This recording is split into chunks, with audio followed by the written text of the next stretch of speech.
Welcome back to another episode of the Teachers on Fire podcast. My name is Tim Cavey, and my mission here is to warm your heart, spark your thinking, and ignite your professional practice. Today's Teacher on Fire is Alex VALENCIC. Alex is an educator, a former small business owner, Boy Scout leader, volunteer drug prevention specialist, and geek of all things. Since July 2021, he's served as the professional learning coordinator in Freeport, Illinois, organizing summer institutes, new teacher academies, and ongoing professional learning opportunities for all staff. You can follow Alex on X at AlexTVALENCIC. Alex, thank you so much for coming on the show today. Are you ready to light it up? I'm really sorry. My Alexa is making a very loud announcement right now. So I apologize for that, but I am absolutely ready and excited to do this. So I was just looking at the clock and all of a sudden I go, oh no, that's the Alexa announcement going on. That's so funny. Well, that's a new first, and hey, this is 2024. That's the world we live in, so I appreciate that. Thanks, Alex. I'm so glad to have you here, and it's worth noting this is our take 2. And that was entirely my fault. I had a Google Chrome bug a few weeks ago when we attempted this interview. So thank you for your patience. Thank you for rejoining me and engaging in this conversation today. Let's start, Alex, with a story from your professional journey. Would you take us to a low moment or an experience of adversity that you faced somewhere in your teaching or education career and describe how you overcame it? Yeah. So the thing I was thinking about with this is within the realm of what I think of as the non-formal education that I work on. I've been a volunteer with the Boy Scouts of America for a really long time. And at one point I had a role, I was a Cub Master. So it was overseeing the unit of Cub Scouts. So it was boys between about the ages of like 8 and 11. And when I had first taken on that role of being the Cub Master, was responsible for doing a pack meeting. So we had all the boys together with all their families. And I had planned this huge event. It was going to be really exciting, really just kind of launching the tenure of my role of leading the unit. And not a single thing went the way that I had planned it to go. Like, from my perspective, beginning to end, people weren't where they were supposed to be when they were supposed to be there. The things didn't flow. We didn't have awards for people, for some of the boys. And to me, it was a complete and utter disaster. And I felt really just dejected as a result of that. I was like, what am I doing? Am I even supposed to be doing this role of leading this unit of scouts, teaching the leaders and teaching the boys? And afterwards, I called my dad on the phone and wanted to talk to him because I knew that he had been a scout leader for years. And I was venting to him about this problem and just really feeling sorry for myself. And my dad, he let me go for quite a while. And when I finally paused and kind of paused so that he could give some feedback, I will never forget the words he said to me. He said, "Alex, did the boys have fun?" And I was like, yeah, they did. They had fun. Nothing went the way we planned, but we still made fun of it. And he said, "Did they learn something?" And I said, yeah, they definitely learned something from the experience we had.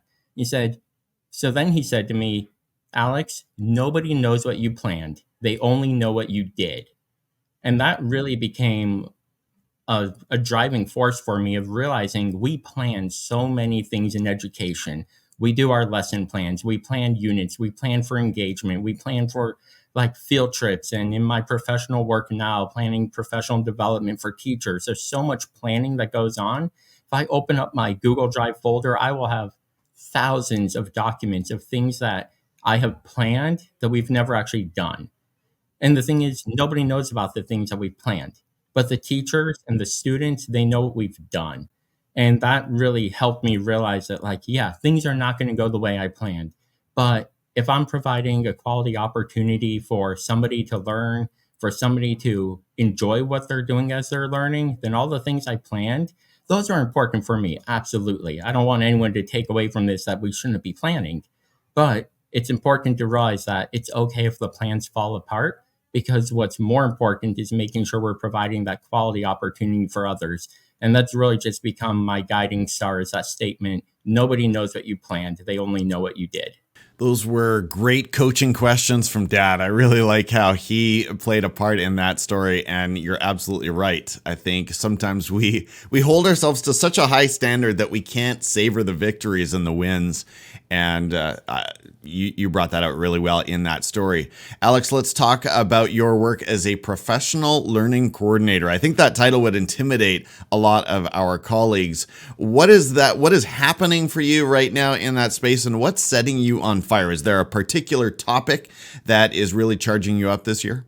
Yeah, so I mean, I love the work of being the professional learning coordinator because it just lets me be involved in so many things that are happening with so many different people throughout our district. Right now, the thing that just this entire year, I've been so fortunate to work with a phenomenal team of teacher leaders with our new teacher mentoring program.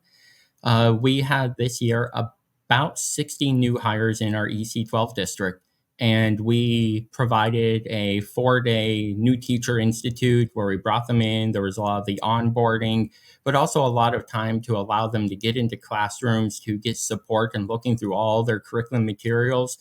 And then each month we meet with those new teachers, or we have met with them to discuss topics that are high needs from them that they share with us. Hey, we want to know more about this. So we just the other day had our assistant superintendent for equity come in, and she and one of her coordinators led a session talking with the new teachers about social emotional learning, culturally responsive teaching, and what that all really means for us in our district. And it has been, for me, truly is setting me on fire in the work we do. I love being able to share with people that there have been times in the past in our district, and I know it's been in other places too, where people get hired and partway through the year, they're like, this job isn't for me. And sometimes they leave in the middle of the year. We had one time someone, he literally walked into his principal's office on a Friday afternoon, handed her the keys and said, I'm done. I'm not coming back Monday, and just walked out. This year, of those 60 new hires, that has happened. Well, not exactly that, but we've had two who left before the end of the year. One of them had the opportunity to go in a role that was more aligned with what her professional goals were, and the opportunity presented it. And another was a person who just didn't feel that the position was the right fit for him. But when I see the number of new teachers we have who are still here in the district, who are still inspiring their students and still just pushing on through a lot of challenges, that has gotten me so excited about the work we do.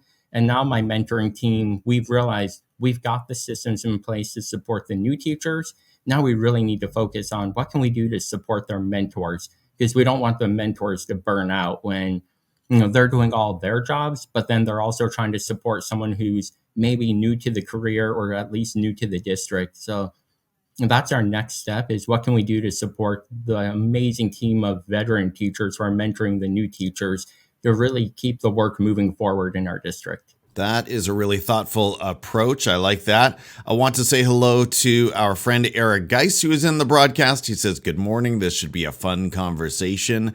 Glad to have you with us on Facebook. And we have another person viewing on Facebook, Facebook user, someone who, I don't know, Facebook requires some level of sign in there. So I'm not sure exactly what is happening, but I think some special permission, right? Yeah, you have to click a link in StreamYard to give it permission, and then the next time you go in, you have to give it permission again because somehow it forgets that you already gave it permission. So, good morning, Facebook user. Good morning, Facebook user. We're glad to have you with us. Well, Alex, I want to talk about a hot button issue that has been around. It's been in so many education conversations this year, AI. AI applications have made so much noise. They've taken over our education conferences to some extent, and they've spawned, of course, a host of startup companies. What's your take, broadly speaking? I know it's a huge question, but what's your take on AI in education right now? See, right now, I think the simplest way I can put it is it's the latest technology innovation that is scaring a whole lot of people because they're not familiar with it. But it's becoming a part of our lives, and our goal as educators is to figure out how to harness it to improve our work, and then how to harness it to help our students. That's really what it gets down to, is it's there, it's going to happen. And just a brief example of how for me it's really not the tool is new, but the situations we're facing, I don't see as new. Someone posted in a Facebook group the other day about their concern about allowing students to do retakes on assignments. And they said, well, it used to be that I knew that they were doing the work, but now with AI, I don't know if they're doing the work or if AI is doing the work. And I was like, well, hold up. If they're doing that retake at home, you have no idea if they're actually doing the work. It could be a parent, it could be an older brother or a sibling, it could be any kind of person doing that. You only know if they're doing the work if you're literally standing there watching them do the work. So to say AI is making it so we can't tell if our students are doing the work or not, well, it's kind of silly. Like, if they're not in front of us in the classroom, we're not going to know. So for me, that impact on education is how are we going to harness that tool? I mean, I use it every day. When I have to send emails to vendors or to people we're inviting to come speak in our district, AI has made it so much easier because it gives me the boilerplate text and then I can edit and modify and make it my own. We need to teach our students how to do that. And like I said, Tim, there are a lot of tech startups that are already getting on board and saying, hey, here's the tool to use with students, and now we get to filter through all of them and figure out which one's really going to help us do what we need to do with our students and which are ones that are just over promising and under delivering. Just really quickly, Alex, there are a few big ones that are sort of offering their services specifically to teachers.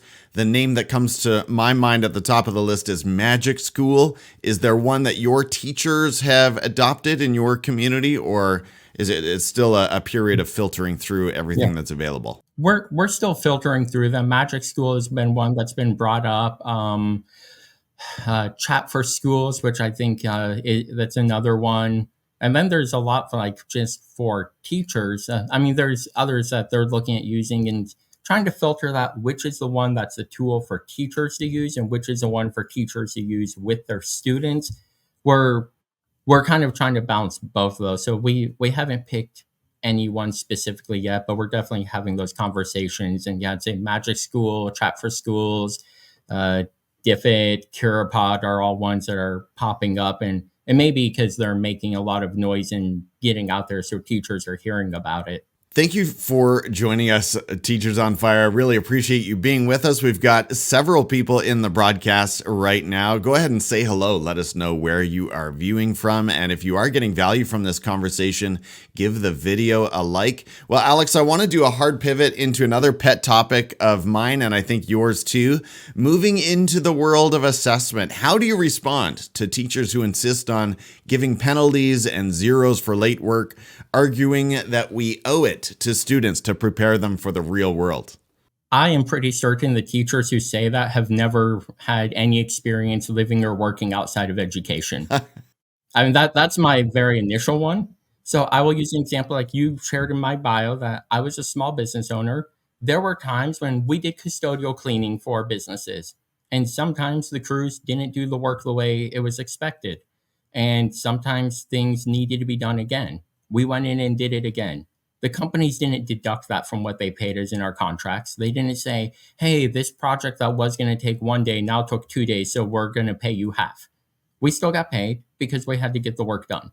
And that was on us to get the work done. No, we weren't lackadaisical about that, because if we were consistently failing to get work done, we would lose contracts.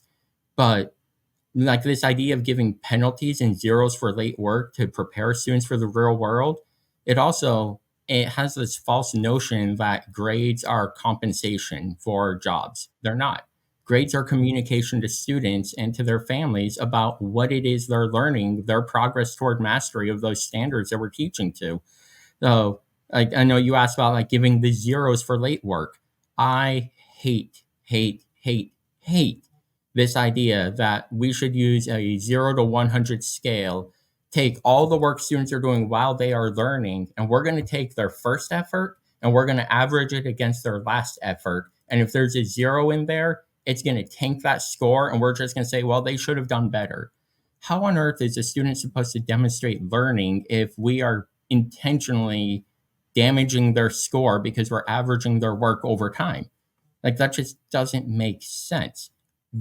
The grade students get should be representing their best effort, which is where they are in their learning. The earlier grades are great progress for us. I give a pre-assessment to my students and they all bomb it, that tells me they don't know this topic because they haven't been taught yet. That's great. It tells me what I need to teach them. I'm not going to enter those scores into a grade book and then count them towards the final exam when I've finally did my job. I'm penalizing students for learning. How is that supposed to make any sense at all? I mean, and that doesn't even get into the inherent unfairness of a scale that says 0 through 59 is a failing grade, but you only get like 10 points to get an A on a grade. Like, I mean, if we want to balance it out, if we're going to be insistent on using a 0, then those grades need to be equal, which means it's a 0 to 20, not 0 to 60. Yeah, when it comes to assessment, if we're really going to prepare our students for the real world, well, first of all, they're living in the real world. School is a part of the real world, and that's a tangent way off that I won't get into now. But I really wish we would stop referring to education as being something that's not real, because it's very real to the lives of our students. But if we're going to prepare them for life after school, that includes preparing them for being able to say, hey, I learned, I made a mistake, I corrected it, and let's move forward. Wow, that was preach it, brother. Preach it. I resonate with everything you just said there. Love it. What's one piece of advice that you think is important for new teachers to hear as they consider entering the profession in the fall of 2024? The landscape looks different today than it did 20 years ago. So what's your advice given the landscape today? First and foremost is you don't have to know everything and you don't have to be able to do everything. Give yourself grace to learn in your profession. There's a lot to learn. Absolutely. Pick one thing and focus on doing that one thing really well. Don't just I'm not saying don't let everything else slide, but instead of trying to do all the things at once, find one thing to focus on. And honestly, that one thing needs to be the relationships with your students. You can't teach students who aren't coming to school. You can't teach students who aren't listening to you. You can't teach students who are more interested on what's happening on their phone than on what's happening in their classroom. We build those relationships so that they want to be there. Uh, I love the point that I think it's Dave Burgess. He really drove home this point of like asking that question: if students didn't have to be there, would you teach to an empty classroom? During COVID, we learned that unfortunately that was true for a lot of our teachers. Students didn't have to be there, they didn't have to log on to Zoom, and they just didn't. So for new teachers coming in fall of 2024, we are back to a point where the students do have to be there, but focus on building those relationships with them. Lean on your colleagues, ask them for help. Don't ask them to do the work for you, but definitely ask them for help. And remember, you don't have to be able to do all the things perfectly all the time to be an effective teacher. That is great advice. Homework, Alex, remains a hot topic among teachers. I know it's something that you've given some thought. In your mind, how can student voice and choice change this conversation? When homework becomes something that we're allowing students to pick what they need to do based on what they're trying to learn, then it becomes less of a, oh, this thing I have to do that I have to do just because I was given it. Early in my career, I gave students math homework every day because that's what we did. Like it wasn't ever a question. It was just, it was a thing we did. We had a math curriculum. It had homework assignments. We printed them off. We stuck them in the students' mailboxes. Some students returned them, some didn't. And at one point, I realized that I wasn't seeing any evidence that homework was making a difference. And I actually started looking into the research on it. And I found out that I wasn't the only one. There's research going back, I think it's about 60 years now, that says that, especially at the elementary level, homework doesn't make a difference for our students. Homework is just, it's a thing that happens, but it doesn't improve their grades. It doesn't hurt their grades. So I actually made a decision to stop doing homework altogether. And then I found out that parents really wanted to have some form of communication between the school and home. And they felt like homework was an easy way to do that communication. So I came up with this idea of just giving students a menu of options and said, look, I need you to read every day. That's important. Other than that, here's a lot of different things you can pick from that could be considered homework. Talk with your families, pick something, do it. If you want to come back and tell me what you did, great. If you don't want to, that's okay. I'm not going to grade homework. The odd thing was that after I gave my students that voice and choice for homework, I had more students turning in homework than ever before. because they were excited to come to me and be like, Mr. Valencic, look at this like story I wrote, or look at these math problems I gave myself and then I solved. Or hey, I have a piano recital on Friday. Can you come to it? I've been practicing really hard and I wanted to hear what I did. So allowing students to have that opportunity to share their learning at home helps to break down the idea that all the learning that happens is only within the four walls of the classroom when they're there in front of me. Love that. And I love that picture that more children, more students were returning actually excited about doing work when they're given that element of choice. Substitute teachers, Alex, are more of a precious commodity than ever. I think that continues to be the story across North America. What would you like to see schools and districts put in place in order to better support our subs? I think the biggest thing is actually providing training for them. Like I worked as a substitute teacher for 3 years. My training was they handed me a folder with some school policies and said, read these, follow them, show up for work when you get called. And if I hadn't had my training in getting certified as a teacher, there's a lot of stuff I wouldn't have had any idea what to do. So I think the best way we can support our subs is to provide training for them, pay them to come in and, you know, we're not expecting to be experts on all the curriculum that we're using in a district, but let them look through and just be vaguely familiar with what it's doing. But also support ourselves by treating them as adults who are coming into work in our schools to actually work with our students and not just to be glorified babysitters. You know, we have this memory from, I know, my early days, elementary school, we knew there was a substitute teacher because the big TV cart was wheeled in and there's the big boxy TV on. And we knew we were going to be watching Magic School Bus and Bill Nye the Science Guy all day. And maybe if we had a music class, we were probably watching the music video of Stomp Out Loud. Tim, I think I've watched Stomp Out Loud roughly a million times in my lifetime because it's like the go to video to show anytime a music teacher is gone. Why not give lessons and ask the substitute teachers to teach something? They're not going to be perfect. Yeah, I'm going to have to go back and teach it again when I get back in my classroom, but retrain them, prepare them, and give them those supports. And yeah, it would probably help if we could pay them more, but that's always going to be an issue. And, you know, finances are always a hard thing, but just training them and letting them know that we value the work that they do could make such a difference. Alex, let's start to get a little bit personal outside of education. What's another area of learning for you? What is it that ignites your passions outside of the classroom and brings you alive as a human being? Oh man, you know, it's funny because I've listened to like every single episode of Teachers on Fire. So I know this question is coming every time. And for me, it's so hard to be like outside of learn or outside of education because for me, it's like everything I do I'm able to tie in and connect to my work in education. And maybe it's because doing that work as a professional learning coordinator allows me to find all these threads and pull them together. But I'll say something that is a huge passion for me, and I'm realizing where sitting now, it's not as easy to see, but tabletop gaming has become this huge passion for me and my wife. Our collection of games is not quite 400 yet, but it's getting close. We have friends who have way more than that. And it's being able to take these games, which is, you know, sometimes when I say tabletop games, people immediately think of things like Scrabble, Monopoly, or Risk, or things like that. But the gaming industry has just exploded in the last couple of decades. And I love being able to, we get games and every Friday night we host a game night. We have friends come over. Sometimes there's just one or two. I think sometimes we've had close to 20 people pack into our house. And it's a way of just sharing this hobby. And, you know, it's the thing I love about gaming is it connects so much to what we do in classrooms that we can tie things together with like games require us to be creative and to be collaborative and be critical thinkers and to create and to work together and to communicate and all these things we want to see happening in classrooms. We can do that with games.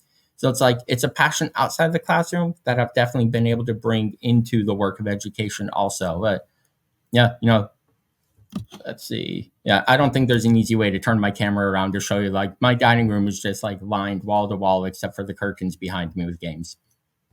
That is so great. I always say when my wife starts playing Settlers of Catan, I just don't recognize her anymore. She becomes. Is there a special game that is at the top of your list right now, Alex? I don't know if it's actually. I'm gonna do this because I'm actually using the box to hold my computer up. So I'm actually gonna share like so. It's literally like right here in front of me. Right? Is there's this game called Council of Four, and the reason I share it is because I am absolutely terrible at this game. I love this game. I am terrible at it. It's a game where you have to like be able to connect things to get like when you do one action, it connects to another and it cascades down all these other actions. And I've never been able to figure out the great way to do it. My wife beats me every time. Our friends, they always beat me, but I love this game. It's so much fun, even though I'm terrible at it. But I think there's a lesson to be learned from that. It's like games can be fun without them being the one that you win all the time. I know. Oh, his name just fled from my mind. There's another big board gamer in education, and his name will come to me in a moment. But I really like that, and it's neat to see. It's not something I can really strongly resonate with personally. I've sort of cooled on board games, but I just need you around, Alex, to bring me back into the fold. If you're enjoying this conversation, Teachers on Fire, consider, there we go, adding the Teachers on Fire YouTube channel to your morning commute. I know that sort of varies based on your data plan on your phone, but I think it's a great way to tune into the podcast. Share about a personal habit or a productivity hack, Alex, that contributes to your success and keeps your fire burning. So one I think is such a simple feature. It has to do with email and my personal email and my work email. It's all through Google, so very much a Gmail user. But for me, it's the schedule send feature with my emails. I don't know if other email platforms have jumped on board with that or not. I hope that they have, but it allows me to protect my time because sometimes I come up with an idea and I'm like, I need to send this message. And then I'm like, wait, if I send it, someone's going to respond to it because they're going to see that I just sent it. So they're going to think of like, oh, I'm probably there. I don't want teachers to think that they need to respond to an email just because an idea popped into my head at like 8:30 at night. But I also don't want others to think that I'm constantly checking my email so that they can email me at all times. Now, I have my email, it goes to my phone. I know some people choose not to do that, but mine stays on my phone. So I get all of those alerts. But being able to use that schedule send means that even though I saw that message, I can have it set up so the response goes back during working hours. And then I don't get myself caught into this back and forth of messaging with colleagues or my bosses or whoever it is who's emailing me. So I think everybody needs to take advantage of that schedule send. And I'd say, especially if you're in a leadership role, very much use that schedule send so that the teachers you're working, like the teachers you're supporting, aren't feeling like there's that pressure to respond to your late night emails just because they received it. That's great advice.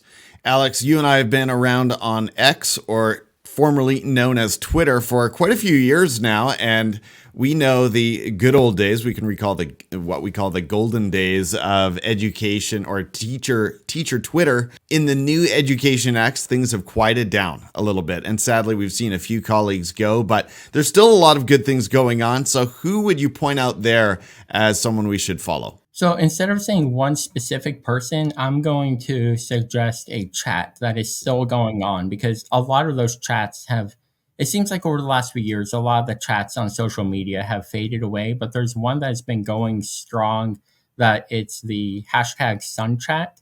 It's a smallish group, but we're every Sunday morning at 8 a.m. Central Time are just talking about very important, relevant topics of education. And I think everybody, if you're, I know like Tim, like you refer to as Education X, like for me, I still call it Twitter. Like I haven't been able to drop that from there. But I think anyone who still has a Twitter account who's in education should hop onto his Sun Chat Sunday morning, 8 a.m. Central Time to just come in and chat with teachers from all over the country.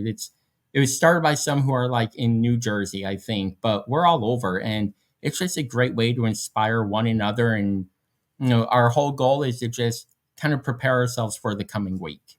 I like that. That time would be a touch early for me out here on the left coast. 6 a.m. would be bright and early on a Sunday, but I could actually make it happen. So we'll see.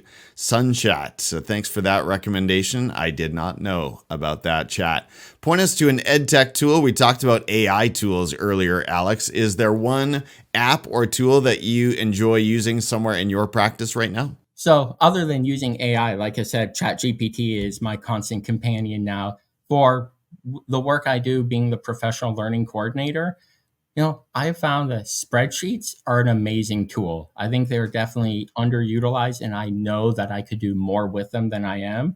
But I just love using spreadsheets to organize information. So when I'm planning professional learning in a district of 350, 400 certified staff, being able to organize the information and sort people by name, by building, by grade, by role, by level of experience that they have had, it's it's just a great way to keep things organized and keep track of it instead of writing things on post-it notes. Even though I do post-it notes too, I definitely have them taped all over my desk and stuck on just about every flat surface I can find. But it's one of those go-to is I just say, get more comfortable using Google Sheets.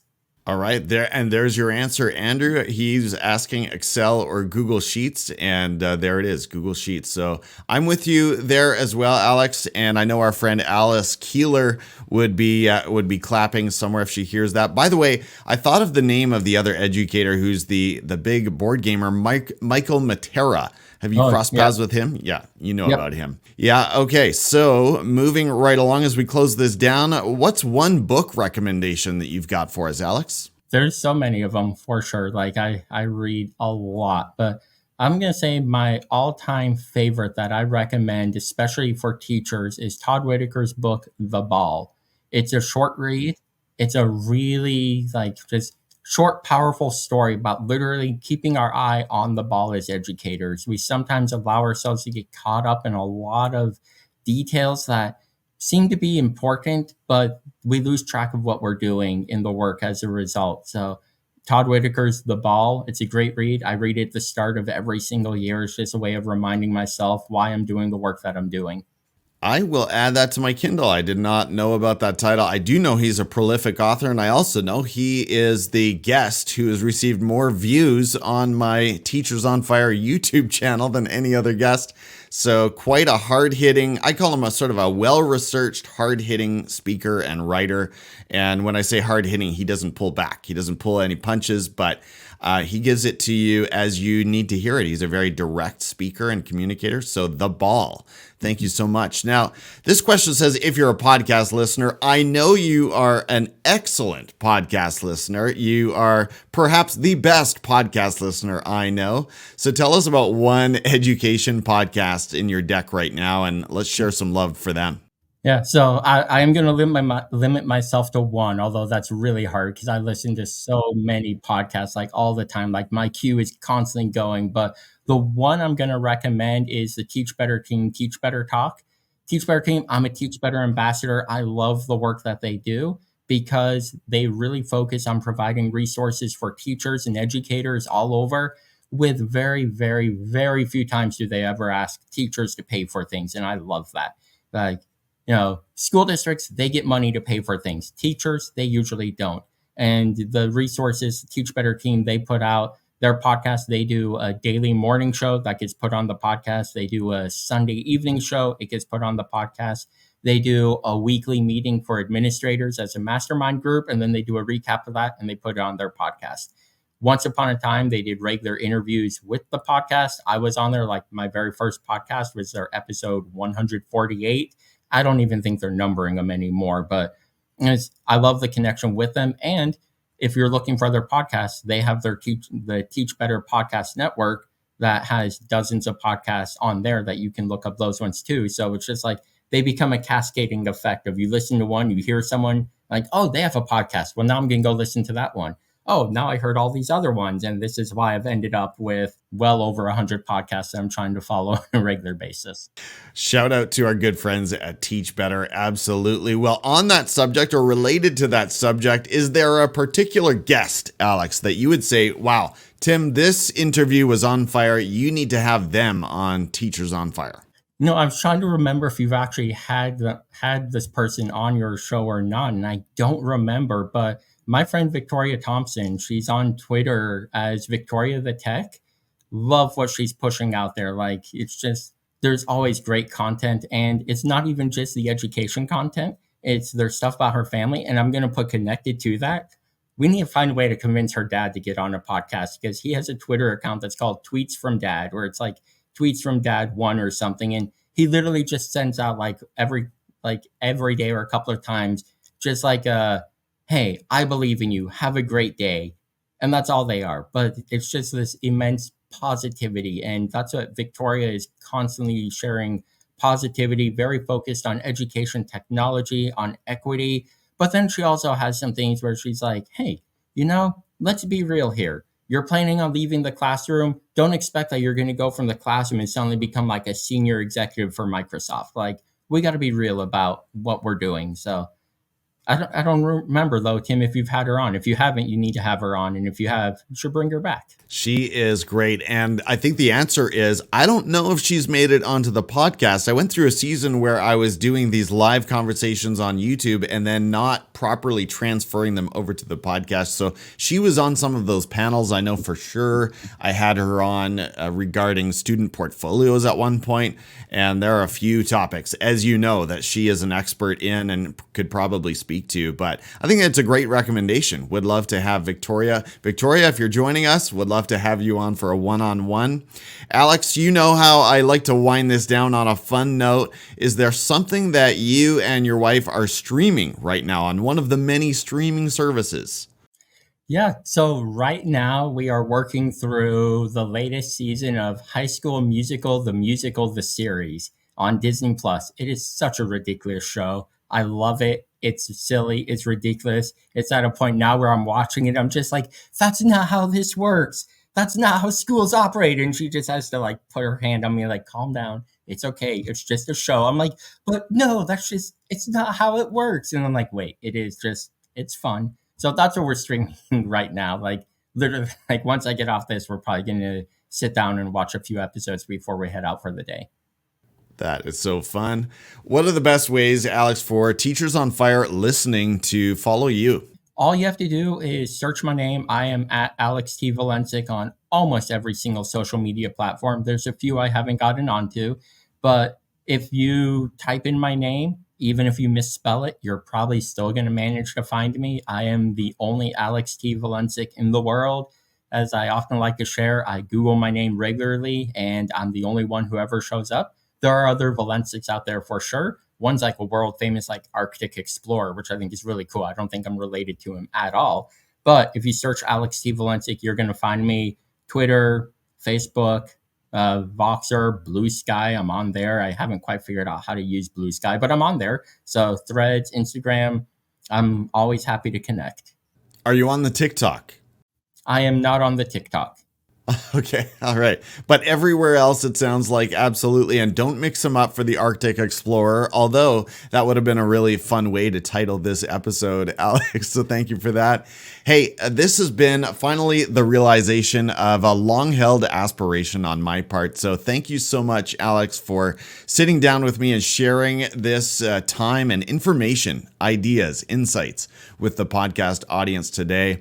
It's been fun and enlightening for me. Teachers on Fire, I'm your host, Tim Cavey, and I'm so grateful that you decided to spend some of your day listening to this podcast. I hope that in some way the content you heard from my guest, Alex VALENCIC, sparked your thinking and ignited your practice. And I'll meet you next week right here on the Teachers on Fire podcast. Take care, everyone.